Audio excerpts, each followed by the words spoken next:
Smart city સુરતના વહીવટદારોની અજબ ગજબ લીલા આવી છે સામે। ભેસ્તાન વિસ્તારમાં મનપાએ એવો બ્રિજ ખુલ્લો મૂક્યો છે જે વાહન ચાલકો માટે સુવિધાનું નહીં પણ યુ ટર્નનું કેન્દ્ર બન્યો છે। આ દ્રશ્યો છે ભેસ્તાન વિસ્તારના। દ્રશ્યો આપ જુઓ।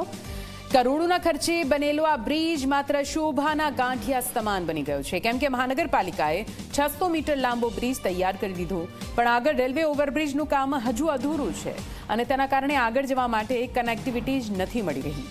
બ્રિજ ખુલ્લો હોવાથી લોકો હોંશે હોંશે ઉપર તો ચડે છે, પણ 600 મીટર પછી ખબર પડે છે કે આગળ રેલવે પાટા હોવાથી રસ્તો જ બંધ છે।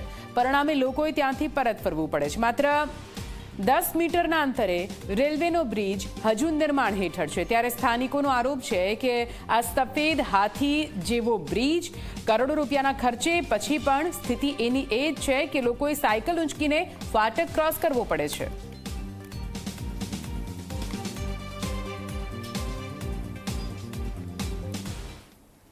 સુરત શહેરમાં મહાનગરપાલિકાએ આજે આવા બ્રિજનું ઉદ્ઘાટન કર્યું છે કે લોકો વેસુ અને વડોદ ગામથી તો આવી રહ્યા છે અને નવા બ્રિજ પર ખુશીથી ચડી રહ્યા છે, પરંતુ ત્યારબાદ અહીં આવવાની સાથે અહીં રસ્તા પર અટકી રહ્યા છે। કારણ દ્રશ્ય જોઈ શકાય છે, કારણ આ બાજુ તમે જોઈ શકો છો કે રેલવે બ્રિજની જે કનેક્ટિવિટી જે બ્રિજ જે છે હજુ સુધી બનાવવામાં આવ્યો નથી, કારણ ક્રોસિંગ જે છે ક્રોસિંગના ત્યાં જે છે બ્રિજનું કામ અધૂરું પડેલું છે, એટલે કેટલાક વર્ષોથી આ કામ અધૂરું હોવાના કારણે આ નવો બ્રિજ હવે હાલ ઉપયોગમાં નહીં થઈ રહ્યો છે।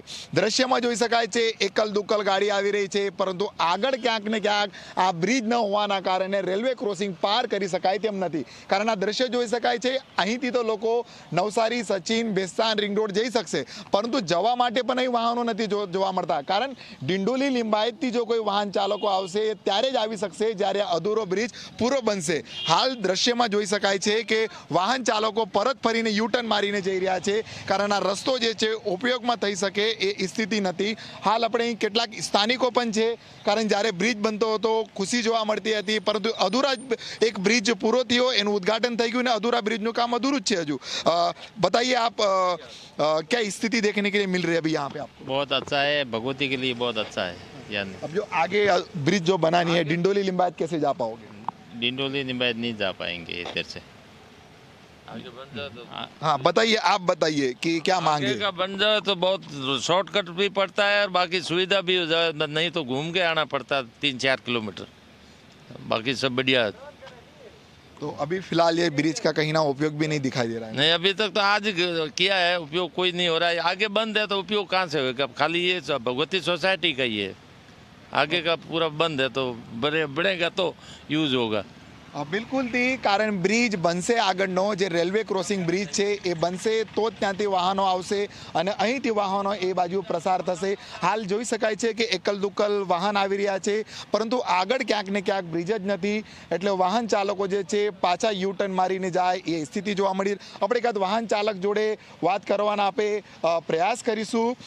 કાકા જણાવજો, તમે બ્રિજ ચડીને તો આવી ગયા પણ આગળ બ્રિજનું કામ જ નથી થયું, આગે કામ નહીં હોય ब्रिज का? आगे होगा ना। हाँ, तो फिलहाल तो आप डिंडोली लिंबायत जा सकते हो? नहीं, हाँ? अभी नहीं जा सकते। है ना? क्या चाहते हो, बनना चाहिए जल्दी? बनेगा बनेगा। क्या कहोगे? बनेगा बनेगा बनेगा। બનશે એટલે લોકોને આશા છે કે બ્રિજ બનશે, પરંતુ હાલ તો તેઓ ત્યાં જઈ શકે એ સ્થિતિ નથી, કારણ બ્રિજનું કામ બંધ છે, એટલે ડિંડોલી લિંબાયત કોઈ પણ વ્યક્તિ ન જઈ શકશે। અને ડિંડોલી લિંબાયતના લોકોને જો અલથાણ, વડોદ બાજુ જવું હશે પણ બ્રિજનો ઉપયોગ નહીં કરી શકાશે, એટલે મહાનગરપાલિકાએ 34 કરોડના ખર્ચે બ્રિજનું ઉદ્ઘાટન કરી દીધું છે। અને જ્યારે બીજો અન્ય બ્રિજ રેલવે ક્રોસિંગનો જે બ્રિજ છે એ અધૂરો છે, જેને લઈને વાહન ચાલકો સહિત સ્થાનિકોને હાલ બી નિરાશા અને હાલાકી વેઠવી પડી રહી છે। પ્રશાંત ડિવરે, જી મીડિયા, સુરત।